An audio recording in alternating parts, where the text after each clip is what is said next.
Dans l'actualité, notamment à cause de la crise du coronavirus, on a beaucoup entendu parler dans la presse de tout ce qui existe en France pour les entreprises en difficulté. Vous, entrepreneurs, vous ne savez pas forcément à quoi correspond quelle procédure parce qu'il y a beaucoup de types de procédures. Ce sont des mots un petit peu barbares. Donc l'objet de cette vidéo, c'est de vous présenter, de vous expliquer à quoi correspond chaque procédure. Je vous expliquerai pourquoi il est indispensable de savoir vers quelle procédure se diriger pour ne pas perdre de temps et ne pas perdre d'argent, et ensuite surtout pour ne pas avoir sa responsabilité engagée en tant que dirigeant d'entreprise. Si vous voulez des informations juridiques sur toutes les questions liées à votre entreprise, depuis sa création jusqu'à sa fermeture, n'hésitez pas à vous abonner à ma chaîne. Je publie une vidéo tous les mercredis sur ces questions. Bonjour à tous, je m'appelle Héloïse et je suis avocate depuis 15 ans. J'aide les entreprises et notamment les entreprises en difficulté. Je sais que c'est une question compliquée et très sensible en ce moment, c'est pour ça que je voulais faire cette vidéo et je vais vous présenter de manière succincte et synthétique les procédures qui existent en France. Alors le premier type de procédure qui existe, c'est ce qu'on appelle les procédures amiables. C'est la conciliation et le mandat ad hoc. J'ai fait des vidéos spécifiquement sur ce sujet que je vous mets en fiche et en barre d'informations. Je vous invite à aller les voir. Alors les procédures amiables, en fait, c'est pas compliqué. Ce sont en fait des négociations pour avoir des remises de dettes et des délais de paiement pour vos dettes. C'est ça l'objet de la conciliation et du mandat ad hoc. On appelle ça conciliation parce qu'il va y avoir un accord entre vous et les créanciers, ou on appelle ça mandat ad hoc parce que vous donnez mandat à un négociateur de négocier des dettes pour vous. C'est pour ça qu'on appelle ces procédures comme ça. Mais concrètement, c'est vous nommer un tiers pour qu'il négocie à votre place vos dettes. Il y a des différences entre les deux procédures, notamment est-ce que vous êtes en état de cessation de paiement ou pas. C'est la principale distinction entre ces deux procédures, mais ce sont des procédures intéressantes parce que 1, elles sont confidentielles et 2, vous choisissez les créanciers avec qui vous voulez passer des accords de délai de paiement. L'intérêt de choisir une tierce personne qui sera en général un avocat ou un administrateur judiciaire, c'est que ce sont des gens spécialisés, donc qui vont être meilleurs que vous, notamment pour négocier des dettes fiscales, des dettes bancaires. Ils vont rentrer dans les détails de ce que c'est qu'un crédit, une ligne de crédit, une pénalité, un intérêt, etc.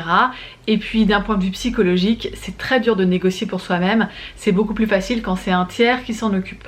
Les créanciers de leur côté, ils ont intérêt à accepter de négocier avec vous parce qu'en général, ils ont compris que c'est un peu leur dernière chance d'être payés et que si l'étape d'après, ça peut être la liquidation. Quoi qu'il en soit, il faut savoir que avant la crise du coronavirus, c'est une procédure qui avait en général 60% de succès, donc c'est quelque chose qui fonctionne assez bien. Je précise quand même que c'est une procédure qui coûte de l'argent. Si vous prenez un administrateur ou un avocat pour négocier à votre place, eh bien vous allez devoir lui payer des honoraires. Ensuite, le deuxième type de procédure qui existe, ce sont les procédures où on tente de sauver l'entreprise. C'est, vous avez dû en entendre parler, la procédure de redressement judiciaire. Vous avez également la procédure de sauvegarde judiciaire, qui est une procédure moins connue, qui est en fait une procédure de redressement judiciaire anticipé. Dans un cas, vous êtes en cessation des paiements depuis moins de 45 jours, et dans le deuxième cas, c'est-à-dire la sauvegarde, vous n'êtes pas encore en état de cessation des paiements, mais vous sentez que ça va arriver. En quoi ça consiste ces entreprises? Eh bien ça va consister à vous allez voir le tribunal qui nomme un administrateur et du jour où on ouvre la procédure, toutes vos dettes sont gelées. Et s'ouvre ce qu'on appelle une période d'observation qui va durer entre 6 mois et 18 mois où vous allez tenter de relancer votre entreprise sans avoir à être obligé de payer vos créances, vos dettes antérieures. L'avantage c'est que ça va vous donner du souffle de trésorerie, ça va vous permettre de repartir. Par contre, le gros défaut de cette procédure, notamment du redressement judiciaire, c'est qu'on vous colle dans les pattes un administrateur judiciaire qui va vraiment chapeauter la gestion de l'entreprise. Ça peut être très dur pour un entrepreneur d'avoir quelqu'un qui vient dans son entreprise pour lui dire il faut faire ci, il faut faire ça, pour surveiller sa gestion. Mais à ce stade-là, si vous êtes au stade du redressement judiciaire, eh bien c'est légal, c'est imposé par la loi que vous ayez un administrateur qui va chapeauter ce que vous faites. Ce n'est pas le cas en procédure de sauvegarde, c'est la grosse différence entre les deux. Si vous êtes en sauvegarde, eh bien vous n'êtes par contrepartie, vous n'êtes pas encore en état de cessation des paiements, mais c'est plutôt vous qui prenez les décisions.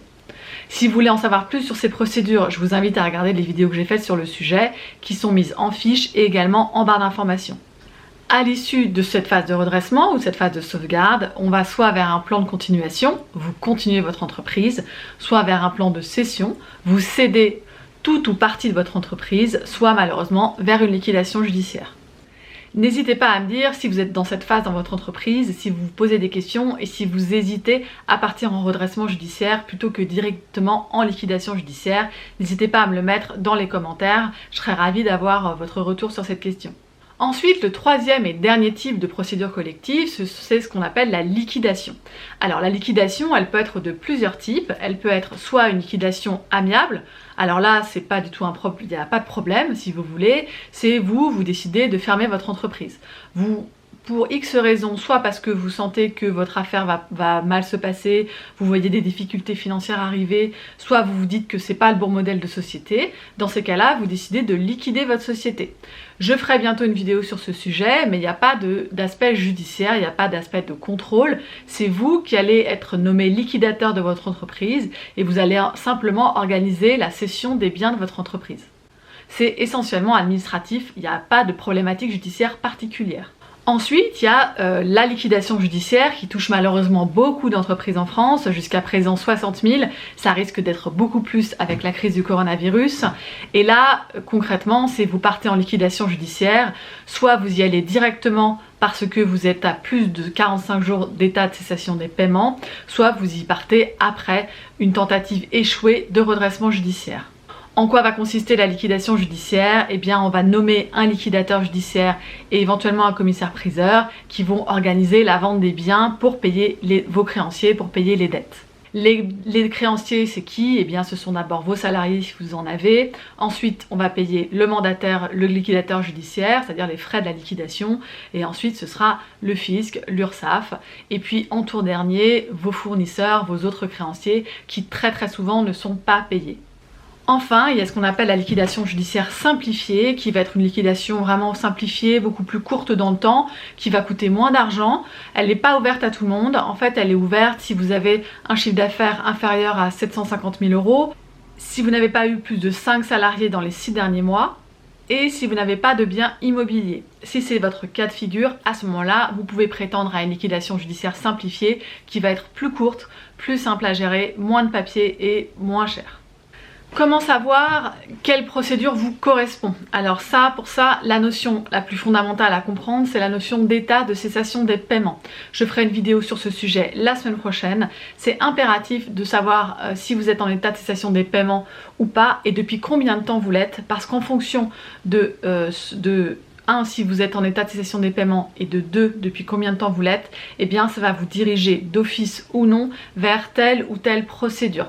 Sachant que si vous ne respectez pas cette règle, votre responsabilité de dirigeant d'entreprise peut être engagée et ça peut conduire à des fautes de gestion qui conduisent à une sanction qui est l'interdiction de gérer.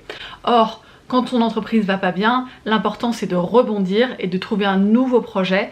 Donc c'est vraiment essentiel de ne pas se voir reprocher de faute de gestion. Si vous avez besoin de plus d'informations, n'hésitez pas à regarder la playlist que j'ai consacrée aux entreprises en difficulté, où j'entre en détail sur tous les types de procédures. Je vous mets également en lien une vidéo où je présente toutes les institutions et les associations qui peuvent vous aider gratuitement si vous avez des difficultés financières. Et enfin, je mets le lien pour les téléconsultations que je fais via Zoom si vous voulez un rendez-vous plus particulier par rapport à votre problématique personnelle. Si cette vidéo vous a été utile, n'hésitez pas à mettre un petit pouce bleu, n'hésitez pas à vous abonner et puis n'hésitez pas à la partager avec vos amis entrepreneurs. Je vous souhaite une excellente journée, au revoir.